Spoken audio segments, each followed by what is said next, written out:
शिंदेंच्या शिवसेनेमध्ये प्रवेश केलेल्या 6 खासदारांना 2 वर्षांमध्ये मिळालेल्या निधीची माहिती समोर आलेली आहे। संजय देशमुखांनी मंजूर निधीपैकी फक्त 7.6% निधी खर्च केलाय। संजय दिना पाटलांच्या 40 मंजूर कामांपैकी एकही काम पूर्ण झालेलं नाही, तर ओमराजे निंबाळकरांनी 18 कोटींपैकी फक्त 2 कोटींचा निधी खर्च केलाय।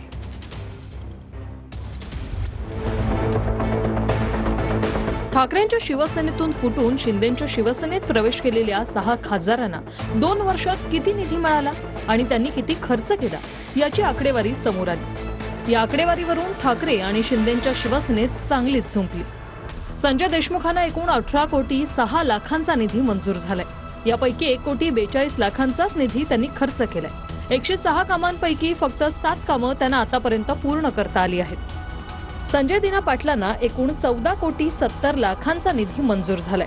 यापैकी फक्त 15 लाख रुपये त्यांनी खर्च केले आहेत। 40 पैकी एकही काम त्यांना आतापर्यंत पूर्ण करता आलं नाही। भाऊसाहेब वागचौरेंना एकूण 14 कोटी 70 लाखांचा निधी मंजूर झालाय। यापैकी फक्त 71 लाखांचा निधी त्यांनी खर्च केलाय। 135 पैकी फक्त 2च कामं त्यांना पूर्ण करता आली आहेत। नागेश पाटील आष्टीकरांना एकूण 19 कोटींचा निधी मंजूर झालाय।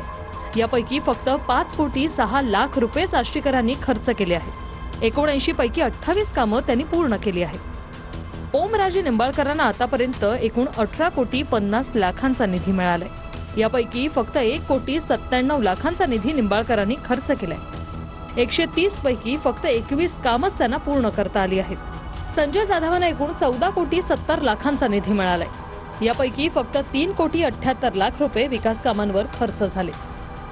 56 पैकी 25 कामं जाधवांनी पूर्ण केली आहेत।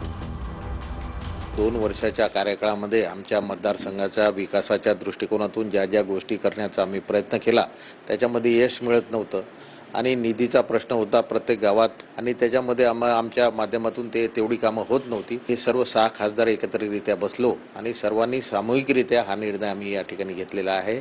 जो निधी आहे तो सुद्धा हे धड वापरू शकले नाही। 15-15, 16-16 कोटीचा निधी पडून आहे। एका खासदाराचा तर 16 कोटी निधी शिल्लक आहे। एकानं शिर्डीमध्ये फक्त 5-25 लाखच खर्च केले। आता या नवीन पक्षात गटात गेल्यामुळे त्यांना निधी म्हणजे ठेकेदारी मिळणार। कशा पद्धतीनं हे सर्व कामं होत असतात, कारण प्रत्येक कामाचं पत्र दिल्यानंतर त्याचं एस्टिमेट होते। ते एस्टिमेट झाल्यानंतर त्याला सँक्शनिंगचे अधिकार कलेक्टरला दिलेला आहे। मधात काही वेळ पोर्टल बंद राहते। पोर्टल चालू झाल्यानंतर ह्या सर्व प्रोसेस होतात। निधी तुम्ही दाखवलं सगळ्यांनी की किती निधी आहे किती यूज केला, त्यामुळे निधी वगैरे काही नाही। मोठं प्रलोभन यांना मिळालेलं आहे। प्रलोभनापायी हे लोक गेलेले, यांनी स्वतःला विकून टाकलेलं आहे। बरेचसे खासदार तो 4-4, 4.5, 4-4.5 करोड असा हा 3-4 वर्षाचा एकत्र करून 15-16 करोड एकत्र जमले। 5व्या वर्षी प्रत्येक ठिकाणी एकाच वेळी तो निधी देता येतो। टेक्निकल गोष्टी समजून घ्या। मला 5 वर्षात खासदार निधी एका वर्षाला 5 कोटी रुपये मिळतो। 5 वर्षाचा किती झाला? 25 कोटी।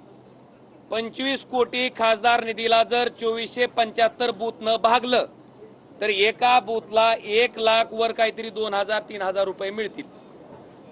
1 लाख रुपयात काम होणार सांगा मला, तुम्ही समजून सांगा की 1 लाख रुपयात अमुक काम होतंय।